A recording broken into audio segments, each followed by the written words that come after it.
Hey, folks, thanks for joining me for this episode from the EmbellishPod. If you got here by chance, please take a moment to hit the subscribe button. Hopefully, I can be found on any podcasting platform that exists. And if you don't find me on one, please send me an email at embellishpod@gmail.com and I'll get that taken care of.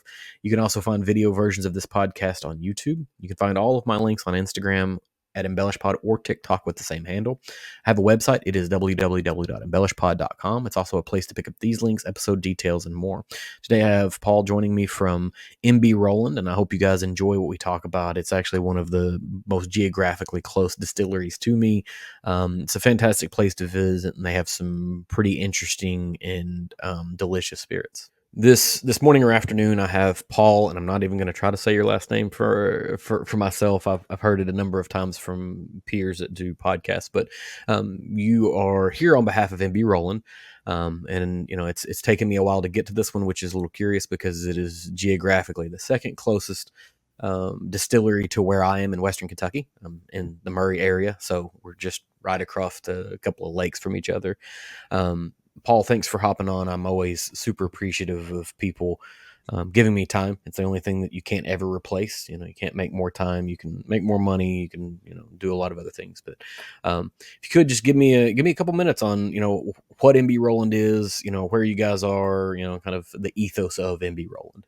Well, you hit on it with my name. Tomaszewski's my last name. I'm originally from New Orleans. My dad's from the Chicago area, so that's where the connection is.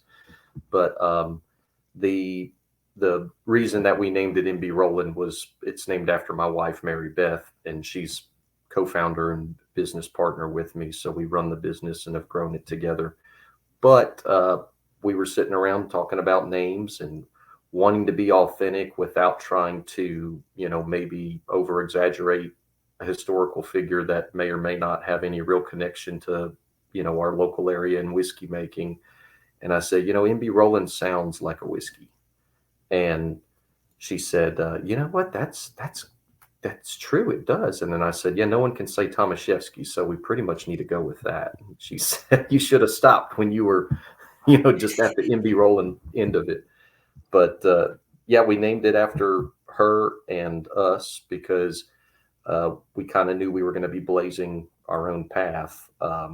When we opened in 2009, we were one of the very first craft distilleries to open in Kentucky. And I believe we were the first one to be making our own juice. And that was kind of our focal point and our foundation is we wanted to make a very localized, pre-prohibition, very authentically styled whiskey that, is very unique in style and the way it drinks and everything. So we are fortunate in Christian County to have access to as much grain as we really want. It's I tell people that Christian County is the breadbasket of Kentucky. We're the number one crop producing county for the most part year after year. And so there's plenty of corn, plenty of wheat and other things being grown here.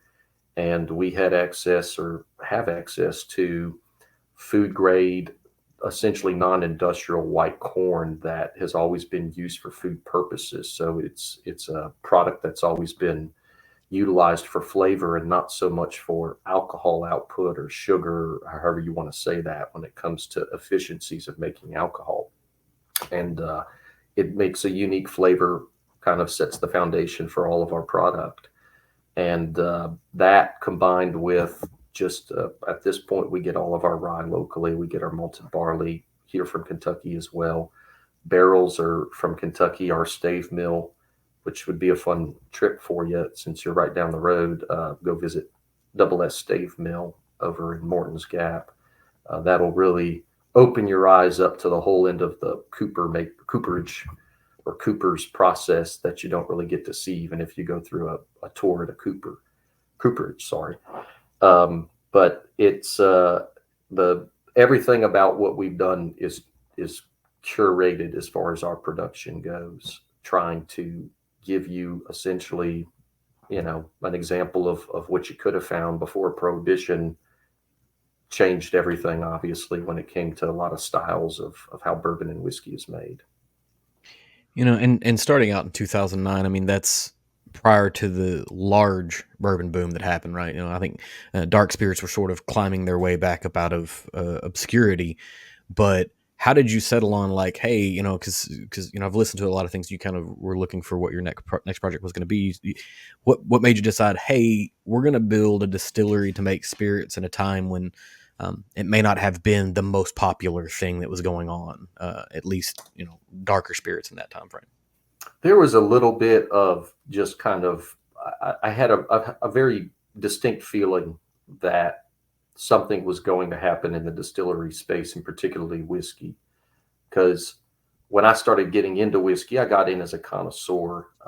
We're located a stone's throw essentially from Fort Campbell, and that's how I got here. And that's why we're located, right here on the state line in Christian County.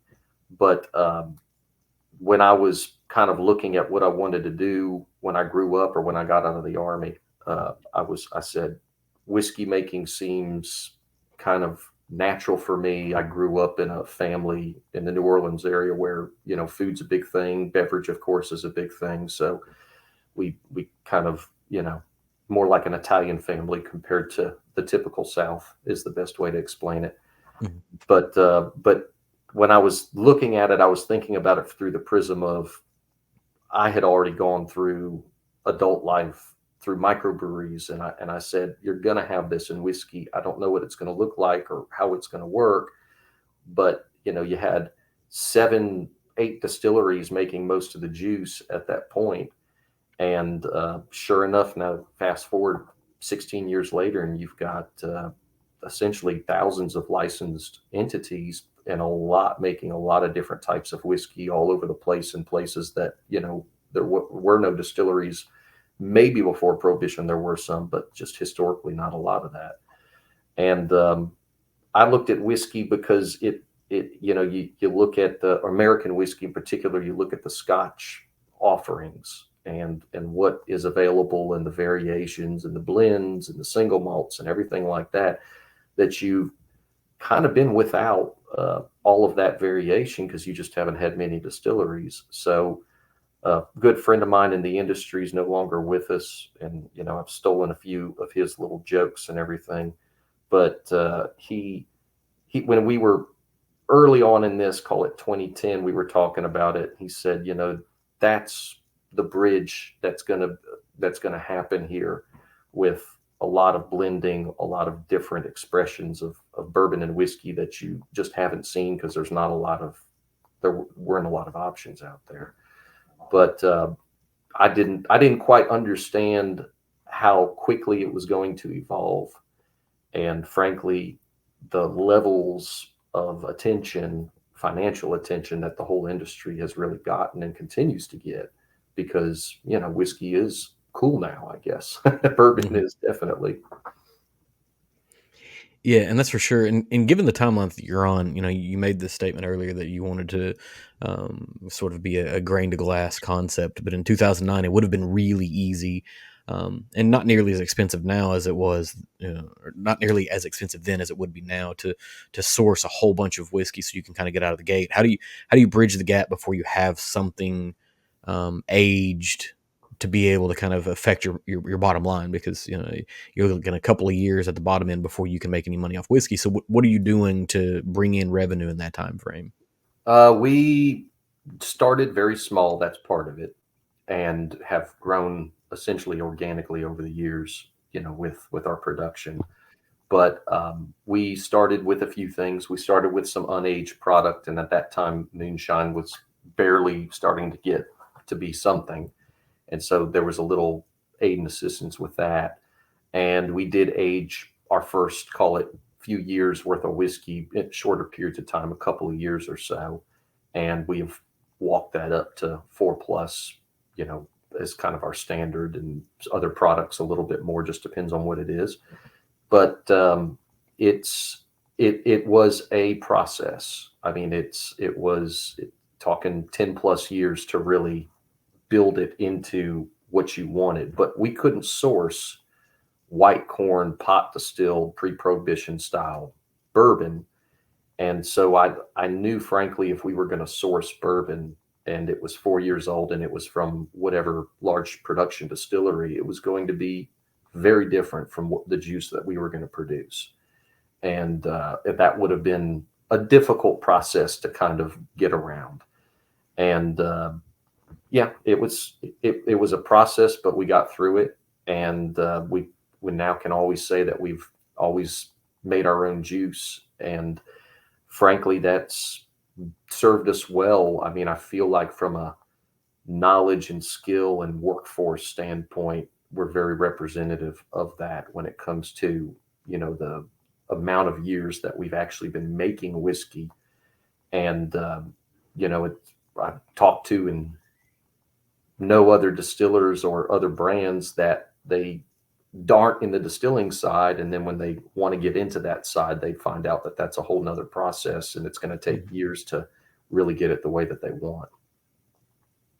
And you guys were effective. Y'all were craft before craft was cool, right? Like you're on the front end of it, because you hit this spell where anybody who's new to the market, your major players were starting to do line extension, other things in the 2010s and 2015, 20 time frame. But craft didn't really pick up, or at least on a large scale. Like all of the folks in the state of Kentucky are people that are near their craft distilleries like them, but on a large scale, it doesn't pick up until maybe 5 or 6 years ago. And so you're already 10 years in, you're ahead of the curve on all of that. Do you ever look back and sort of, do you get surprised that it has grown the way it has? Not just talking about whiskey in general, but specifically for craft.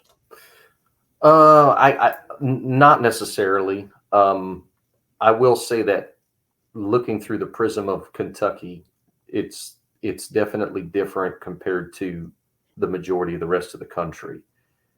Craft distilleries in Kentucky that are very small are not so small if you take us out of Kentucky, but there's a lot of motivation there for craft distilleries in Kentucky to grow and to, become more of a, I guess, production house.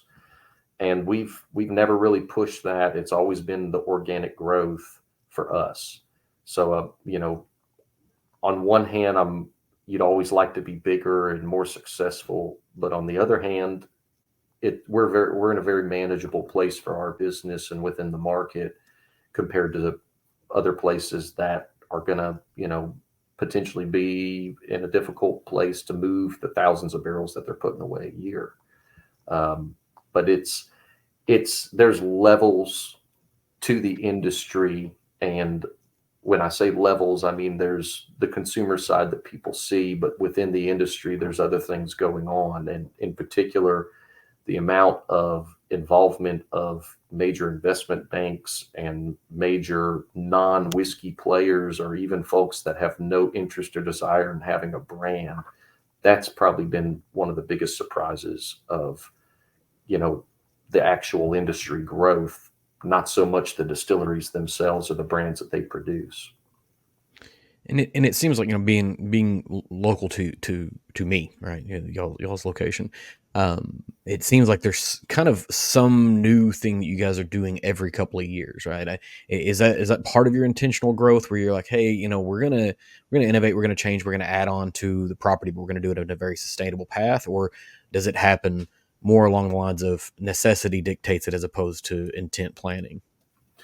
Combination of both.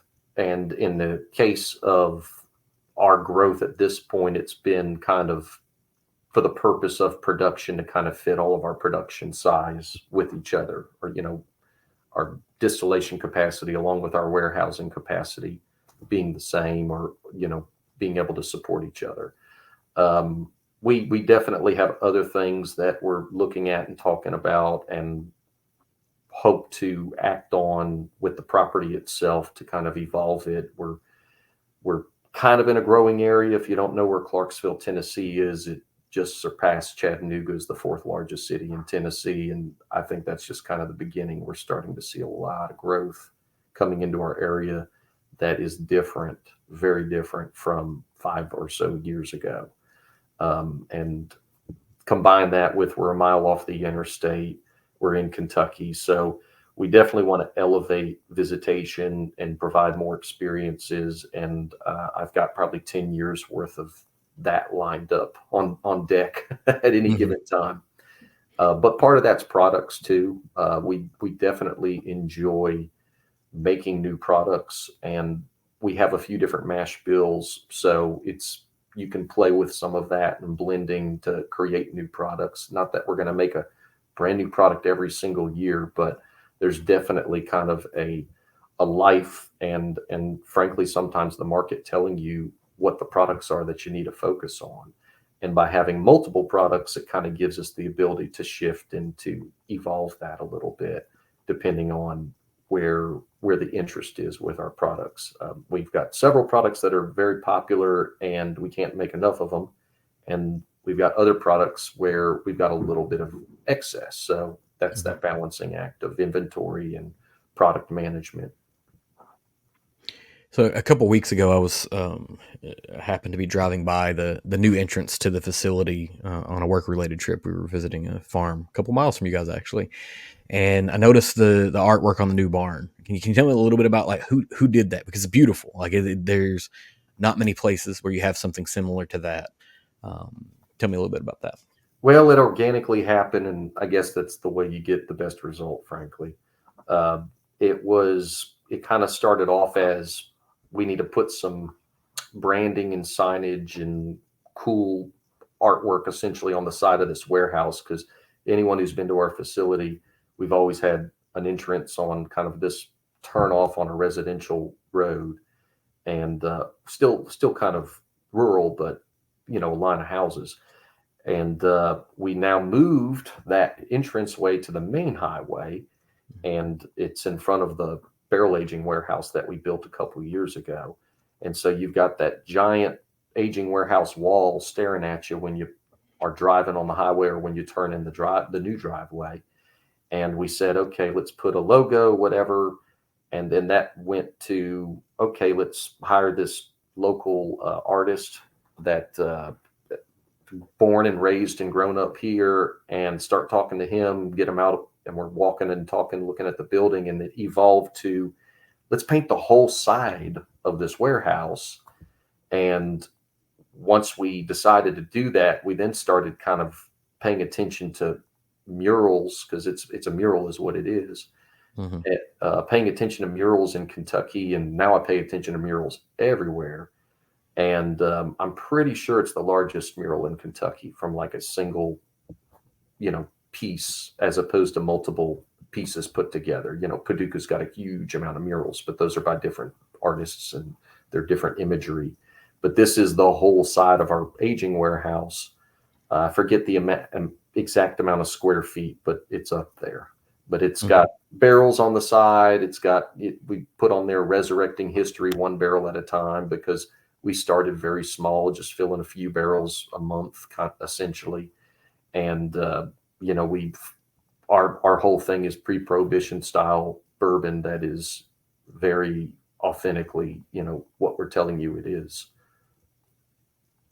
And it sort of reminds me, you guys are in a very rural area, and that's sort of, I think, the charm of it, at least for me, is because some distilleries are right next to other distilleries, or they feel very industrial. There's very rural charm to it, but in the 70s and 80s, there were a whole lot of advertisements that are painted on the side of barns, car dealerships, Sea Rock City, whatever, and it feels a little bit like that, but modern, right? So it doesn't have that. It's just a square sign with a name on it. There's actually intent behind the art. It is a piece of artwork, but it's also sort of an advertisement. But part of that is that you changed your physical address. Like is that a nightmare with like TTB and all the taxes and stuff, or did you leave the distillery's address like, hey, we're going to keep this, but this is our visitor center? No, I'll tell you what it's a nightmare with. It's a nightmare with Google and Apple and those jokers. Because right now I'm still trying to get Apple to move our actual address to the right place. Right now it wants to move you up the highway a quarter of a mile and, go see a trailer. Right. But yeah, the government and all of that is very easy. Submit the information. there you go. No big deal. You got to do that for your license at different levels, but the electronic mofos, trying to figure out how to talk to them and tell them multiple times, can you please fix this? That's the ones that frustrate us the most. And in fact, the mural, we can't even get Google to list the mural. And we're like, it's the largest mural like anywhere around. We know it. And it is notable enough that it should be a part of it, and we can't even find it on Google, but you can find a like 10-foot by 10-foot mural that's like 4 colors in downtown Hopkinsville. And I'm like, but I digress. No, I understand completely. And, you said you guys like to do things to kind of, get people out to the property, because that's really, there's some opportunity to purchase some things you may not find anywhere else. You guys do some single barrels inside the location. You do a whole bunch of different kinds of unaged spirits. There's a Kentucky Azul, which is, another way of framing out for most folks that like tequila or mezcal. It's a good way to go that. In the past, y'all have done summer events. Do y'all are continuing that, or is that something that's been put on hold since COVID? We are about to, and I think I won't get in trouble because, you'll have access to it when you do, but we're about to do our very first music or summer event since COVID, but we're doing it in a different type of model. Before COVID, we would do music events and have anywhere from 1,200 to 2,500 people show up, and they were, you got your blanket and your chair, and you got the band playing, and you had however many food trucks, and it was a logistical nightmare. And if it rained, it was an emotional event because of all the overhead you had wrapped up into it. Mm-hmm. And frankly, we did that as a way to build and get people to come to our location, because we are kind of historic, or like for the local area, we were always in a no man's land, this last exit before you get into Tennessee, or the first exit coming into Kentucky, however you want to say it. And we just want to get people in the local area to really know that we were here and what we were. And it helped a lot, but it also kind of got in the way of regular distilling and production and regular business on a regular day when it comes to regular tours and tastings. So we were kind of wanting to get away from those, but we do realize we've got a great atmosphere. We also really know how to do these events really well. So what we're going to do is, in a few days, release or make tickets available for a ticketed event here on July the 6th that will cap at 300 people and should be very manageable for us, and something that will not, be a problem as far as staffing and everything like that. And we'll see how it goes. We definitely want to bring more people out to our place long term. So whether it's that event or some other ones that we're talking about bringing back in different ways, we're going to be having more, call it, energy and movement going on the property and on the location. But we'll see where it takes us. I mean, like I said, I've got 10 years worth of plans for the property. That's easy. So July the 6th is a Saturday. Are you guys making these tickets available online, or are these purchased in the distillery only? No, though, it'll be online. Mm-hmm. And I will say this, it'll be 21 and up, and it'll be $10. That's all. Just have the band, there'll be food trucks, etc. But it will be, a smaller group that we can really wrap our hands around and do a great job with. But I would say the tickets will sell out in a week or less, maybe even a few days, just because of past interest and also the limited availability, obviously. Yeah, and I'll make sure we stick some links in the show notes and whatnot for anybody, because there are quite a few folks that listen to this or watch this that are regional enough that they might be interested in popping over for that, because there's always a great opportunity. And we're talking the weekend after the 4th of July, so you're not competing necessarily with 4th of July events. Likely people will do them on the other side of the 4th, so they'll be looking for something to do. you guys are also a part of the State Line Whiskey Tour, which is something that I haven't seen many other folks do, because usually it's a Kentucky trail of some type, but this one actually crosses the border into Tennessee just a little bit, but it does count crossing the border into that. How did that come to be? Was this something you guys sort of huddled together on? Did somebody approach you about it? Did you approach other people about it? How did that work out? It was kind of a mutual discussion amongst us three distilleries: Casey Jones, us, and Old Glory in the Clarksville side. We're not in what I call bourbon traffic central when it comes to Kentucky. We're in Western Kentucky, and I believe we are probably the most visited distillery in Western Kentucky. But it's a different flow. It's a different amount of people, or rather, it's a different rhythm of people. Our people are coming from the upper Midwest and going to Nashville and the Gulf Coast and things like that. And we do get true bourbon tourists as well, but definitely not the amount that the folks in Central Kentucky get. So kind of knowing that, and also knowing that we're part of the Clarksville area, there was a desire for us to do something together to kind of get out the word that, hey, there's distilleries and there's whiskey oriented stuff right here in this area if you're spending time here. And it was one of those things where we said, if there's three of us, if we go over the state line on both sides, it helps us share some customers and get the word out. But also, just three of us, you can do them all in one day, because we're all about 20-30 minutes max from each other. So you can start in the morning and by the evening easily tour all three distilleries, and you get this nice little stave piece with some footprints for shot glasses that you get collect at each distillery. And it's fun. It's definitely the easiest trail completion you'll probably do for anything whiskey oriented, because again, there's just three of us. Yeah, it definitely is that. And then once you're on site at MB Roland, it would behoove us to talk about what kind of tour opportunities there are. I know I had a wonderful benefit. I've got a good friend who actually you guys just did an episode with, David from Whiskey in My Wedding Ring, and he was there for the first distillers tour where we thieved directly from barrels, and he had a +1 and I was the +1. And I think I enjoyed the tour, but I think one of the most enjoyable things is watching a guy show up to Kentucky in, I don't know, it was July or August, from New York, and stand in a barn and just almost sweat to death, right? Because we get moderately acclimated to the humidity and just sort of expect it, but a lot of folks don't get it. But if I show up at MB Roland and want to do a tour, what's available to me?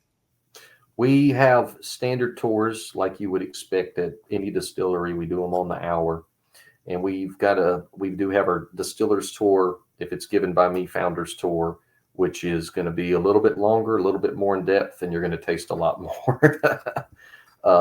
But those you can sign up for. You can also request, you can email, you can call us and request to do it for a group if you've got a group that you want to plan a certain date for. And we have like an elevated tasting experience, Bourbon Beyond the Basics, where it gets a little bit more involved in the actual nosing and tasting aspects of bourbon. And the bottle your own bourbon or bottle your own whiskey, we have that now where we'll open it up on a given day, just availability of us, availability of traffic coming in.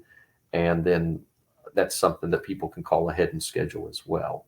But it needs to be kind of pre-done. But typically our tours, the Saturday, as you would expect, Saturday are a little tougher to get if you don't pre-book it. So I would suggest if you're coming on a Saturday to make sure and try to plan. But generally every other day, it's no problem getting in on one. So we've talked a lot about the distillery, and we haven't talked a bunch about the whiskey yet. And so maybe this will give us a good opportunity to pivot to that. And you touched on this earlier. You do have quite a few different mash bills that you guys run. Sort of what is the strategy you guys have on? There's a Kentucky malt, there's a Kentucky rye, there's a dark fired bourbon that has a different mash bill than the regular bourbon or the rye bourbon. Then there's a wheated bourbon. what is the methodology behind developing this many different mash bills at this level? Well, some of them happen organically, like Barker's Mill.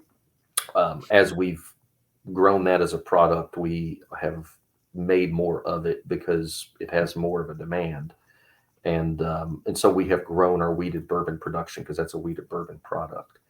And in growing it, we also add, well, not necessarily add, but we also grow a few of our mash bills associated with it. And frankly, that just gives us a little bit more capability to play with product, make different flavor profiles, whether it's based on mash bill or blend or both. And but the dark fired bourbon that you alluded to, that's the one that we'll be trying to make the most of long term. It's super unique. The easy way to explain it is it's Western Kentucky in a bottle.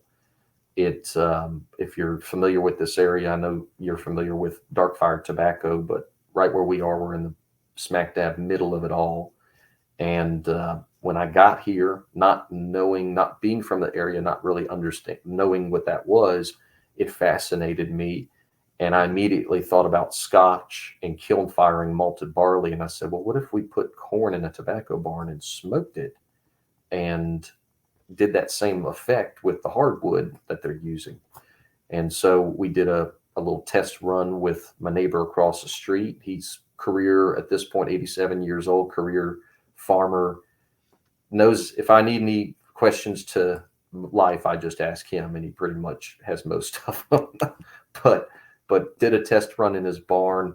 It went really, really well. And then we kind of replicated that process for on-site purposes. But to really grow that, because if you're going to buy peated malted barley or cherrywood smoked malted barley, you just buy more if you have a product that's successful.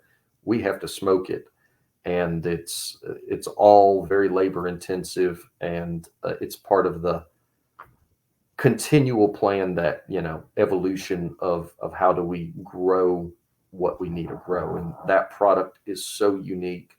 It's got very campfire barbecue notes. No one's really doing anything quite like it, and I know why, because smoking or dark firing corn is a bit of a chore. But it is very unique to the area, and we were making that one since day one, so it's always been with us, and it's always been like kind of this entity that we know that we needed to grow and foster. And I mean, who knows, in 5 years 90% of our barrels might be that we fill. I don't know, but we'll see where it goes. But it's probably the product that we wish we had more of, because we sell out of it in a relatively short time whenever we do bottle it. So, you mentioned your affinity with Scotch, and the impending legislation around American single malts. Is there an intent in the future to potentially chase down an American single malt, or do you stick with the Kentucky malt mash bill that you're running? Well, we actually have now traded off a lot of the straight malt whiskey production, which is aged in a new charred oak barrel for us, and it's not 100% malt. It's a 63% malted barley, and it's got some rye and corn in there as well. But we have started making single malt that is got some Munich malt in there. So kind of think about a red ale or an amber ale kind of flavor profile for the actual grain or for the mash bill. And those barrels are aging, and we started that several years ago. So we've got a few that are getting to the 4-year world. I can't tell you when we're going to release them, but it's a small amount of production. So it's more of a nod to the fact that, it's now about going to be a definitive type of whiskey. And we're kind of putting our Kentucky accent on it by aging it in our used bourbon barrels, which I think goes a lot better with that kind of more of a caramelized malt with a Munich malt, or more of a roasted malt effect. Is there any thought towards taking your Kentucky dark fire process and applying that towards a single malt, so you have a Kentucky dark fired single malt coming out of the state? Yeah, definitely, we have kiln fired or dark fired some some malt. In fact, it's really easy to kiln fire or dark fire malt compared to corn. It takes like a day, whereas corn takes about a week.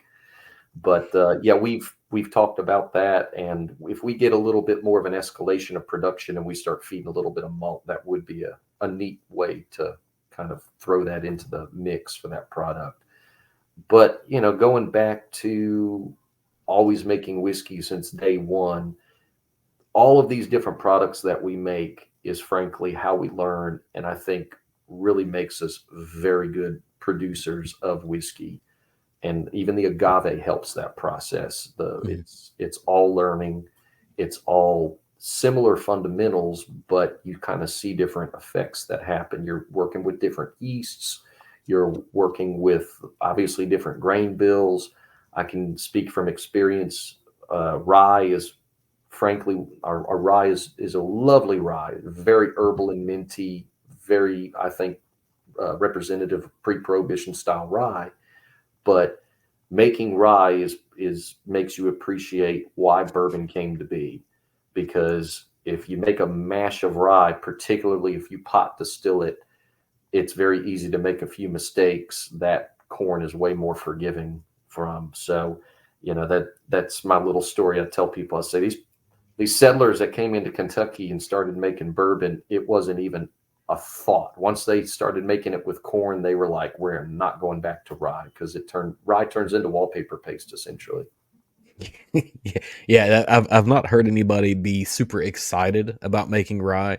They may be excited about the end product, but the making of it is the pain, whether it be the foaming, whether it be the output, whether it be whatever, right? Because it's I think its alcohol conversion is at a lower rate as well, and so if you're trying to look for proof leaders, you get into a little bit more of a problem. So you guys, you do make a rye, a malt, a bourbon, and the wheated bourbon. You mentioned the Barker's Mill. Now, if we go back a handful of years, in the gift shop, you were able to just buy a wheated mash bill bourbon, and it was labeled wheated mash bill. Did Barker's replace that? That's the new line of it, or is there still like I've got a bottle over here somewhere that says MB Roland wheated on it, as opposed to the Barker's Mill, or do those still stay the same? We still have the wheated, but a lot of the pipeline production that we were focusing, or that we had for that over the past several years, has been shifted to Barker's Mill. There's some mash bill differences, and obviously one's barrel proof and the other one's not, cut to 100 proof. But so to answer your question, we still have our wheated bourbon. It's just not a huge amount of our production compared to, say, Barker's Mill. I just feel like Bottled and Bond, and we spent a lot of time on that product to make sure we were happy with what we wanted to put out, both the juice as well as the actual bottle, label, all that fun stuff. But Bottled and Bond to me kind of is the just proverbial middle finger to everyone else that isn't distilling and can't really be true to Bottled and Bond, being from an actual distillery and the same distillery, that type of thing. So I think the more Bottled and Bonds we have, the better, or the more brands, more distilleries that are making Bottled and Bond, better. And it's also something that you can't or really shouldn't be making if you're not actually pulling the juice from one place. Right. So you guys, you make a myriad of whiskeys. I want to talk a little bit about the Kentucky Azul. So tell me about that. How does Kentucky Azul become a thing in Kentucky? Well, obviously tequila's popular, Mm-hmm. and we noticed that, or have noticed that over the years. And I've always been a fan of tequila as a connoisseur, much like whiskey. I did not do the mistake that most of us Americans do, and do a bunch of shots and never want to drink tequila again. So I've always been a sipper, just like whiskey, try to appreciate this good reposado or this good añejo, etc. And just seeing the ways that product is made and understanding it, the biggest thing that we have as a resource is our wet barrels that we dump. And if you dump a barrel and you immediately fill it. I mean, there's a certain amount of juice that's contained in that wood, and really it's still sloshing around a little bit. And that makes a big difference versus sourcing a barrel that's probably dry, maybe even broken down into stave pieces, and then reconstituting it, as opposed to, again, a fresh barrel that you just dump and turn back up. And so our agave is made a lot like, or same blue agave that you would use for tequila. We buy the blue agave from Mexico, bring it in, distill it, and then we age it in those fresh dumped barrels. And the way I explain it is you get a very buttery kind of flavor from that fresh barrel dump that is very distinctively in both the Reposado and the Añejo. And personally, I actually lean towards Reposado agave or our agave as I do most tequilas as well. So that's kind of an interesting thing that I've always noticed, where if I taste a Reposado or Añejo, I almost always like the Reposado more. I just like that balance of the lighter flavors with the agave spirit flavors. Mm-hmm. So you age your agave spirit in a used bourbon barrel. What happens to the agave barrel after that? Right? Are you guys experimenting with those barrels, or do those get disassembled or shipped off or whatever? We are always looking for fun new ways to experiment and frankly work with some of our local beverage makers. We've got several microbreweries in the area that we have sent barrels to, and then we like to get them back and then do some aging with them with our juice. We actually had a finished Goza finished corn whiskey, and that particular product took 6 barrel agings to get to the final result, just because of the amount of agings and re-agings that were involved in it and movement of the barrels. And so we've got some that will sell, or they get to a point, some barrels, as you might expect, where you don't want to refill them because they have a flaw that you don't want to continue to have the issue of essentially leaks or broken staves, broken heads, those kind of things. So some barrels you do want to put to pasture, just because it's like you're at the end of your life realistically as a full barrel. So, and then maybe the last sort of experimental thing. At one point, you guys were doing a hemp whiskey as well, right? And that's kind of indicative of this really, really fast rise of the growth of hemp in the state of Kentucky, and then real quick taper in the volume of it, right? Spiked up real high, and then it dropped off the back end because there wasn't a lot of capability to process the crop really efficiently after it came off the field. Tell me a little bit about working with hemp and making a hemp spirit. Well, we know enough to know it's not very practical. It's hemp seed is about 30% oil. Mm-hmm. And I believe it maybe has 8% starch. And you compare that to the 90-something% starch in corn. So to offset that, you have to use a pretty heavy amount of corn or other grains to actually give you your real fuel for the alcohol production. And so the hemped bourbon that we have done now a few times is one of those that is fun to do. It smells very interesting when you cook that mash. It smells like, you got to go get a bag of Doritos or something like that. And it's a nice smell. It smells like you might be in a grow house, outside of Kentucky somewhere. And it is only 20%, or when we've done it, 20% in there. And it's very expensive. Hemp seed is very expensive compared to buying, corn or rye or anything like that. So as a product, it doesn't have the fuel for the alcohol, and it doesn't have the right price. So it's not super practical, but I will say this, it makes one of the most interesting tasting bourbons or whiskeys that we've ever made. It's got a very earthy dirt kind of, and I think in a good way, aspect to it, along with your kind of bourbon notes, your vanillins and your caramelized kind of sugars, depending on the exact tasting notes. But it's different, and I'm not sure how much more we're really going to make. Just again, it's not the most practical thing. Yeah, definitely not that for sure. And there was a hemp processing warehouse across the road from my office, and so I know exactly what smell you're talking about. That place is now a warehouse for a sporting goods company, and I'm not sure how any of their stuff will ever make it through the mail, right, without getting hit by drug dog, because I know what the inside of that place smells like, and every package has to smell the same way.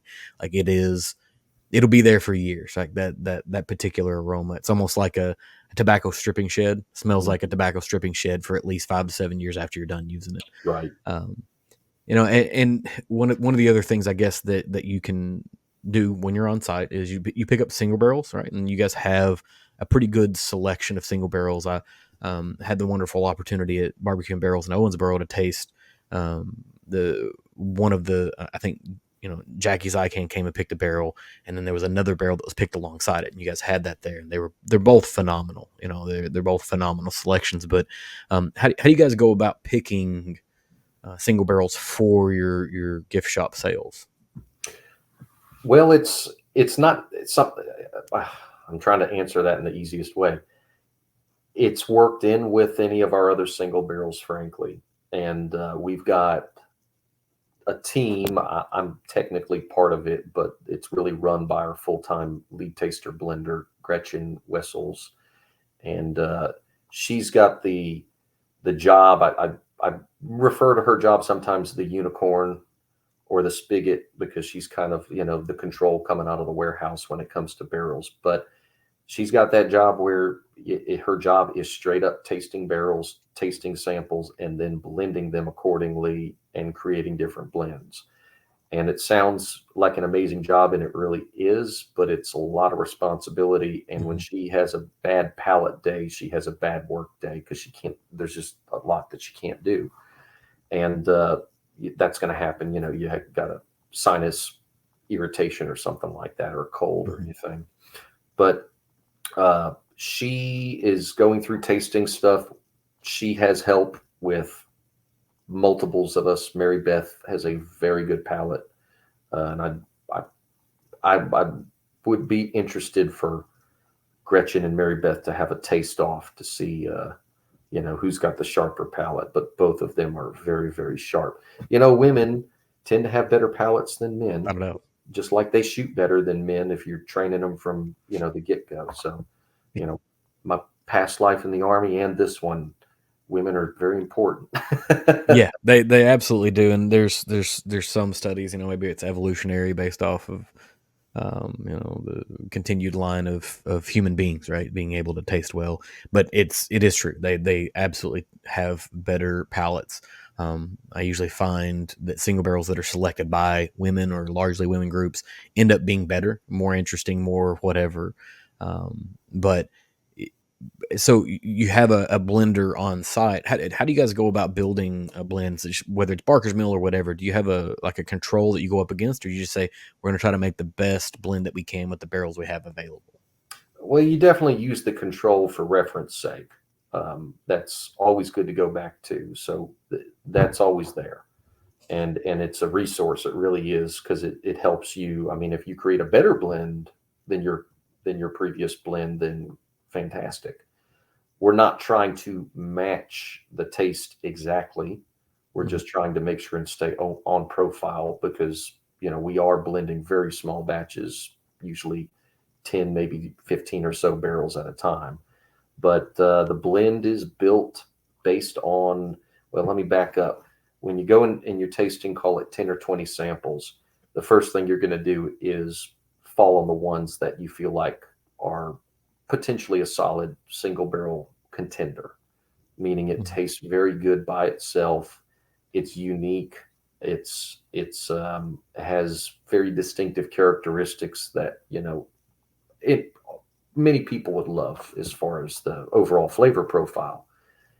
And then you have, that's, call it 10% or less of your barrels. And then you've got all the other barrels that you taste, and you're going to have certain flavor aspects that jump out, or body aspects, if you want to give your blend actual body character with certain barrels. But you're kind of piecemealing those different pieces and parts. This one's got cinnamon. This one's got oak. This barrel over here has more sweet. This one over here has more of a kind of like drier taste, which ironically you will need for certain blends to get the flavor profile right. And you stack these barrels up on top of each other, and sometimes it's as simple as you got a blend of 10 barrels and you pull one out and you love it way better, so you leave it that way. Or maybe you have 10 barrels in there and you add one barrel and you like that a lot better, so you've got a little bit of a bigger blend.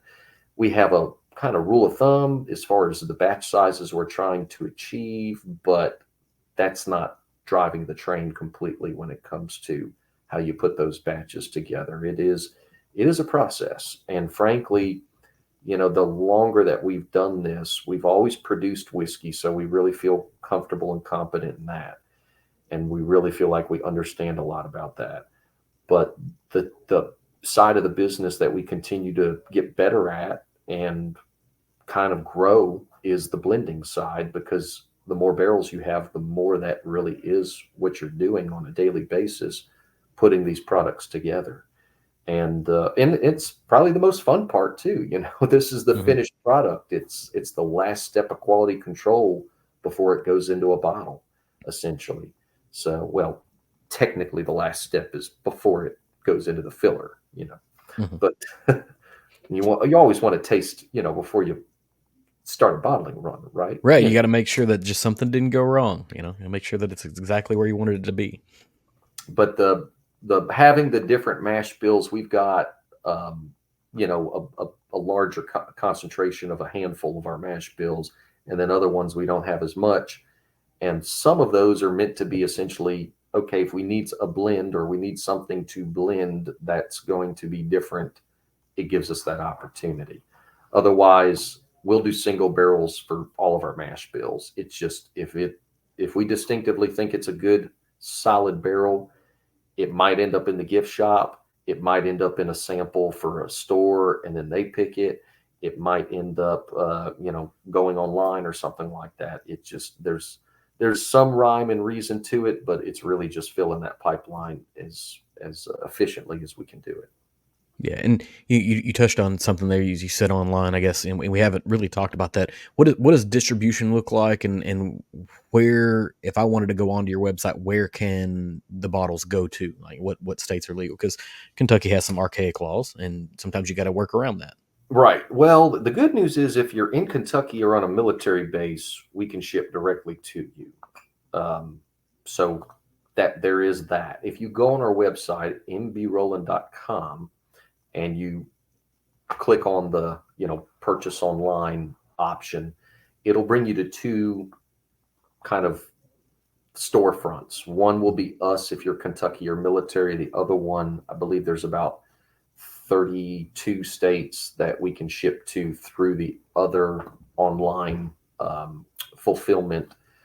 And a lot of this is evolving. I mean, we're having discussions and meetings about this kind of stuff right now to kind of improve and enhance this aspect of it. So it's not two portals, it's one. And that sounds like such an easy thing to fix. It hasn't been, just because of all of these laws and trying to make sure and accommodate as much, everything you need to. As far as distribution goes, we are mostly a regional distillery. You can find us in Kentucky. You can find us in the St. Louis area. You can find us in certain places in Illinois and in Middle Tennessee on the shelf. We do have a list of distributors on our website, and we've got some distribution a little bit in Colorado, and as well as Maryland, DC, and we're about to be having a little bit more distribution in Texas as well, because we've historically just been in a few stores in Texas. So it's that slow growth, going out there, going to places that make sense for us. We could talk about alcohol distribution for a very long time, but it is a process. We'll just put it that way. Yeah, and I mean, sustainable growth, I think, is the key, and it feels like you guys have done a good job of that, because you could go into all 50 states and run out of spirits for your local markets that have been serving you for a long time. And, and then you create a situation where you don't have anything to give to people that want to buy it. And then do they stay front of mind now? They remember MB Roland had stuff. If you can't get it, today I got to wait, 6 months for the next round to come around. And maybe, we're pushing up on time. One last question, and this is a little bit of a flyer. I mean, you guys have been around 15, 16 years. At some point, can we expect some, what would be considered hyper aged, beyond that, 5, 6, 7 year time frame that MB Roland comes out with? Or do you guys just kind of stay in we want to make our blends, we want to make our single barrels, and that's the name of the game? Yeah, we'll have some older stuff, older juice as time goes by. That goes without saying. How old it will be, that's a different question. And what I mean is, we do not have at our facility what I call the microclimate effect in our warehousing situation. So we don't have kind of that artificial slowing of aging of lower interior barrels you're going to get at a larger Kentucky distillery. And there's a reason historically bourbon has been always known to hit its sweet spot at 5 to 8 years. It's because it's a new charred oak aging.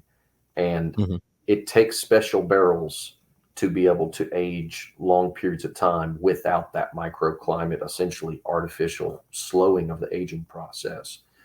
And we've put out some 7-year-old single barrel and 8-year-old single barrel. Both are very good, but just based on the age and the flavor, it to me, those drank more like a 12-plus-year-old compared to most, bourbon that you would drink. And frankly, the pot distilled aspect of ours too, there's a lot more flavor going on the front end that's developed that may or may not play well to that longer aging. Again, we will have barrels that will go longer, but I don't know from a volume standpoint, or, are we going to have a dedicated MB Roland 10-year blend or something? I'll tell you when we get there. It's a way to answer that, but yeah, we'll have some stuff that we'll be able to taste that'll be older. It's just we've built this up over the years. So people ask, "Oh, do you have a 15 or 16-year-old barrel in your warehouse that you started with?" And I'm like, "No, we're first generation grain to glass distillery. We sold that whiskey." Yeah, you had to sell it. You had to sell it to pay for the next one. To sell for this other, exactly. Yeah. So we've got some stuff that'll hit the 10-plus year world in the coming years, but I don't know what kind of volume. Yeah. Well, Paul, like I said, we're pushing up on time at this point, and thank you so much for your time. I'm trying to get to the point to where I'm highlighting. You do distillery tours and you visit distilleries, and if you've been to one, you've been to a lot of them, but there's a handful of places that are unique in their experience, and I think MB Roland fits that bill. There's a few folks out on this end of the state, and there's a few folks at the very other end of the state on the river that are doing, similar things in the fact that they're uniquely different in a good way, and not the industrial complex. You've got a chance of bumping into the person who's actually doing the distilling is not a honorary title that they sit in a gift shop and sign bottles, right? You're legitimately working on a daily basis. So thank you for the time. Thank you for hopping on and talking about what you guys have going on. I'll make sure all of the links are down there to, if you have an opportunity to come out to the event on July the 6th, you should absolutely do that. If not, it behooves most whiskey nerds and then just anyone, right? It's also a place that a lot of times people are dragging their spouses to these places, and there's not a lot there for your spouse. There is at MB Roland. If there's not something there that you'll enjoy drinking, you just don't like alcohol at all, and that's perfectly fine. But that's just that's what it is. Yeah, we have adult slushies. Yeah, they're fantastic. They're absolutely fantastic. So thanks, Paul. Thanks for tuning in to this episode from the Embellish Pod. If you enjoyed this, please leave me a review on whatever platform that you're consuming this on, and leave a comment if possible. Hit me up on social media on TikTok or Instagram at EmbellishPod, and give me a follow so you can keep up with what's going on here. I can be found at www.embellishpod.com with all of my links, accounts, contact details, and more. Thanks for stopping by.